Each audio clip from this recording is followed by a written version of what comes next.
ನೋಡಿ ಈ ಥರ ಫ್ರಂಟ್ ಪಾರ್ಟ್ನ ನಾನು ರೈಟ್ ಸೈಡು ಲೆಫ್ಟ್ ಸೈಡು ನಾನು ನಿಮಗೆ ತೋರಿಸ್ತಿದ್ದೀನಿ. ಈ ಲೆಫ್ಟ್ ಸೈಡಿಗೆ ಈ ರೀತಿ 3 ಬಟ್ಟೆನ ಕಟಿಂಗ್ ಮಾಡಿ ಇಟ್ಕೊಳ್ಳೋಣ. ನೋಡಿ 3 ಇಂಚಿಗೆ 3 ಬಟ್ಟೆ, 2 ಲೈನಿಂಗ್ ಬಟ್ಟೆ, ನೋಡಿ 2 ಲೈನಿಂಗ್ ಬಟ್ಟೆ, 1 ಬ್ಲೌಸ್ ಪೀಸ್ ಬಟ್ಟೆ. ಓಕೆ, ಲೈನಿಂಗ್ ಬ್ಲೌಸಿಗೆ ನಾನು ರಿಂಗ್ ಪಟ್ಟಿ ಮತ್ತು ಕಾಜಾ ಪಟ್ಟಿ ಮಾಡೋದನ್ನ ಹೇಳ್ಕೊಡ್ತಾ ಇದ್ದೀನಿ. ಇಲ್ಲಿ ಲೆಫ್ಟ್ ಇದೆಯಲ್ಲ, ಈ ಲೆಫ್ಟ್ ಪಾರ್ಟ್ಸ್ನ ತಗೊಂಡ್ರೆ ಈ 2 ಬಟ್ಟೆ ಅವಶ್ಯಕತೆ ಇಲ್ಲ, 1 ಬಟ್ಟೆ ಸಾಕು. ಓಕೆ, ಇದನ್ನು ಉಲ್ಟಾ ಮಾಡಿ ಇಟ್ಕೊಳ್ಳಿ. ಅದರ ಹಿಂಬದಿಗೆ ನಾವು ಕಟ್ ಮಾಡ್ಕೊಂಡು ಇಟ್ಕೊಂಡಿದ್ದೀವಲ್ಲ 3 ಇಂಚ್ ಬಟ್ಟೆ, ಅದನ್ನು ಇಟ್ಕೋಬೇಕು. ನೋಡಿ ಇದು ಲೆಫ್ಟ್ ಸೈಡ್, ಯಾವುದೇ ಡೌಟ್ ಇರಬಾರ್ದು. ಈ ರೀತಿ ಹಾಕಿ ಝೂಮ್ ಹಾಕಿ, ಅಲ್ಲಿಗೆ ಈ ರೀತಿ ಹಾಕಿ ಹಿಂಗೆ ಸ್ಟಿಚ್ ಮಾಡೋಣ.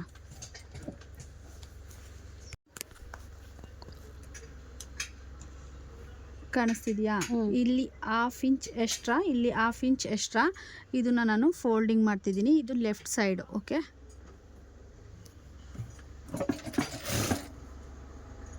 ಇದಕ್ಕೆ ನಾನು 1 ಟೆನ್ಷನ್ ಅಷ್ಟು ಕಾಣಿಸ್ತಿರ್ಬೋದು, ಇದನ್ನು ಹಿಂಗೆ ಫೋಲ್ಡಿಂಗ್ ಮಾಡ್ತಾ ಇದ್ದೀನಿ.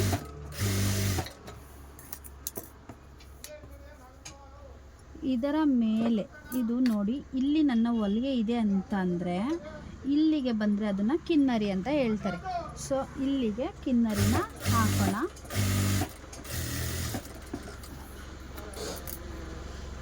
ನೋಡ್ಬೋದು ಈ ರೀತಿ ಕಿನ್ನರಿ ಥರ ಬರುತ್ತೆ. ಕಾಣಿಸ್ತಿದೆಯಾ ಸ್ಟಿಚ್ಚು? ಇದನ್ನು ಫೋಲ್ಡಿಂಗ್ ಮಾಡಬೇಕು.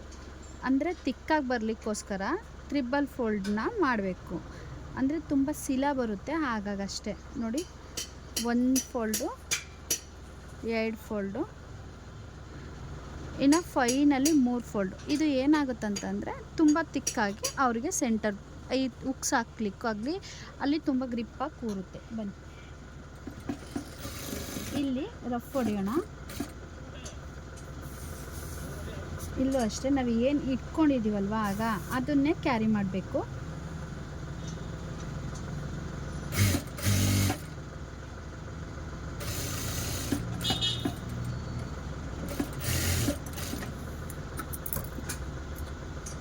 ಈ ಥ್ರೆಡ್ ಏನಿದೆ ಅದನ್ನೆಲ್ಲ ಕಟ್ ಮಾಡಿ ಹಾಕೋಣ. ಇದು ಬಂದು ಲೆಫ್ಟ್ ಸೈಡು ಉಕ್ಸಿನ ಪಟ್ಟಿ. ಕಾಣಿಸ್ತಿದೆಯಾ? ಉಕ್ಸಿನ ಪಟ್ಟಿಗೆ ನಾನು 3 ಇಂಚ್ ಬಟ್ಟೆ ತಗೊಂಡು ಸಿಂಪಲ್ಲಾಗಿ ರೆಡಿ ಮಾಡಿದೆ. ಕಾಣಿಸ್ತಿದೆ ಅಂತ ಅನ್ಕೋತೀನಿ. ಈಗ ಇದು ರೆಡಿ ಇದೆ, ಇದನ್ನು ತಗ್ ಸೈಡ್ಗೆ ಇಟ್ಕೊಳ್ಳೋಣ. ಇದು ರೈಟ್ ಸೈಡ್ ಪಾರ್ಟ್ಸ್.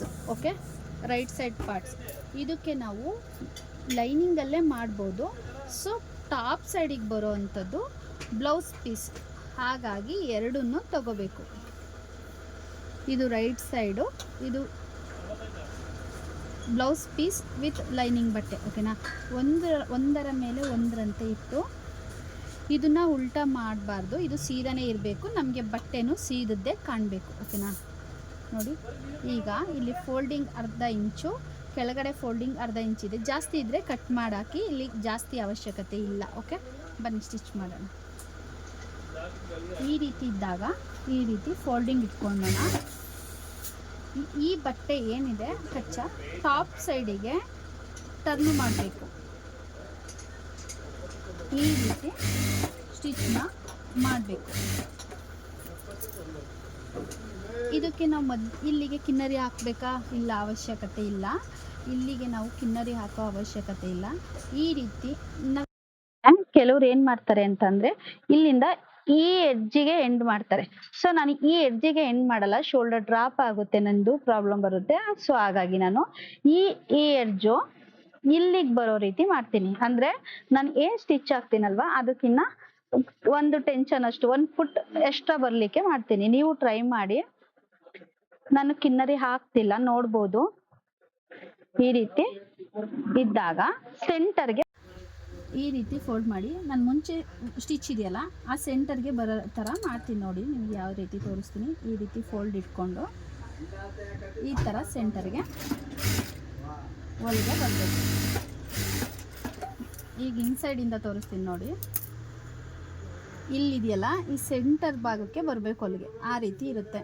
ಈಗ ನಮಗೆ ರಿಂಗ್ನ ನಾನು ಹಾಗೆ ಮಾಡ್ಬೋದು, ನಿಮಗೆ ಈಸಿ ಆಗಲಿ ಅನ್ನೋ ಕಾರಣಕ್ಕೆ ಮಾರ್ಕ್ ಹಾಕಿ ತೋರಿಸ್ತಿದ್ದೀನಿ ನೋಡಿ.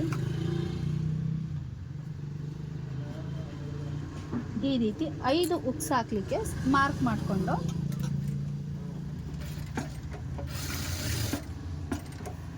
ನನಗೆ ಹೋದ ವಿಡಿಯೋದಲ್ಲಿ ಕಮೆಂಟ್ ಮಾಡಿದ್ರಿ ಶೋಲ್ಡರ್ ಡ್ರಾಪ್ ಆಗುತ್ತೆ ಅಂತ. ಉಕ್ಸ್ ಪಟ್ಟಿನ ಸ್ವಲ್ಪ ಈ ಕಡೆ ಮಾಡಿ, ಆವಾಗ ಡ್ರಾಪ್ ಆಗೋದು ಕಡಿಮೆ ಆಗ್ಬೋದು. ಇನ್ನು ಬೇರೆ ಥರ ಟಿಪ್ಸ್ ಕೊಡ್ತೀನಿ, ಟ್ರೈ ಮಾಡಿ, ಓಕೆನಾ.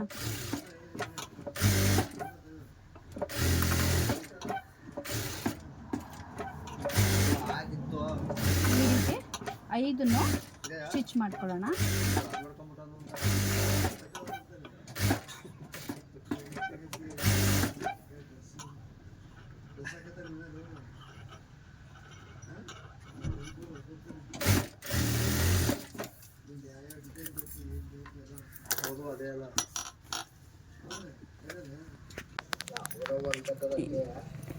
ಕಾಣಿಸ್ತಿರ್ಬೋದು ನಿಮಗೆ, ಝೂಮ್ ಹಾಕೋ ತೋರಿಸ್ತಾ ಇದ್ದೀನಿ.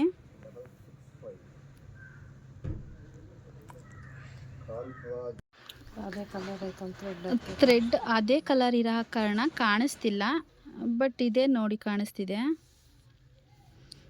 ನಿಮಗೆ ಮಾರ್ಕ್ ಹಾಕಿ ತೋರಿಸ್ಬೇಕಾಗ್ಬೋದೇನೋ. ನಾನು ಎಲ್ಲೆಲ್ಲಿ ಮಾರ್ಕ್ ಹಾಕಿದ್ದೀನಿ ಅಲ್ಲಲ್ಲಿಗೆ ಸ್ಟಿಚ್ ಹಾಕಿದ್ದೀನಿ, ಕಾಣಿಸ್ತಿದೆಯಾ. ಈ ರೀತಿ ಅಂದರೆ ಇದು ದೊಡ್ಡದಾದರೆ ಉಕ್ಸ್ ಕಸ್ಕೊಳ್ಳೋ ಸಾಧ್ಯತೆ ಇರುತ್ತೆ. ತುಂಬ ಚಿಕ್ಕದಾದರೆ ಇಲ್ಲಿಗೆ ಹಾಕ್ತಲೇ ಇಲ್ಲಿಗೆ ಹಾಕಿ ಬ್ಲೌಸ್ನ ಅರಿಯೋ ಸಾಧ್ಯತೆ ಇರುತ್ತೆ. ಸೊ ಒಂದೇ ಸಮ ತುಂಬ ದೊಡ್ಡದು ಅಲ್ದೇ ತುಂಬ ಚಿಕ್ಕದು ಅಲ್ದೇ ಈ ಒಂದು ಉಕ್ ಮೇಲೆ ಸ್ವಲ್ಪ ಜಾಗ ಇದ್ದರೆ ಸಾಕು. ಈ ರೀತಿ ಮಾಡಿದ್ರೆ ಫಿನಿಶಿಂಗಾಗಿ ಬರುತ್ತೆ. ನಿಮಗೇನಾದರೂ ಈ ವಿಡಿಯೋ ಇಷ್ಟ ಆಗಿದ್ದರೆ ಲೈಕ್ ಕೊಟ್ಟು ಕಮೆಂಟ್ ಮಾಡಿ, ಇನ್ನು ಬೇರೆ ರೀತಿಯೂ ಸ್ಟಿಚ್ ಮಾಡ್ತೀವಿ, ಓಕೆನಾ. Thank you so much. Finally ring ಪಟ್ಟಿ ಉಕ್ಸ್ ಪಟ್ಟಿ ಈ ರೀತಿ ಬರುತ್ತೆ. ರಫ್ ಹೊಡಿಬೇಕು, ಓಕೆನಾ.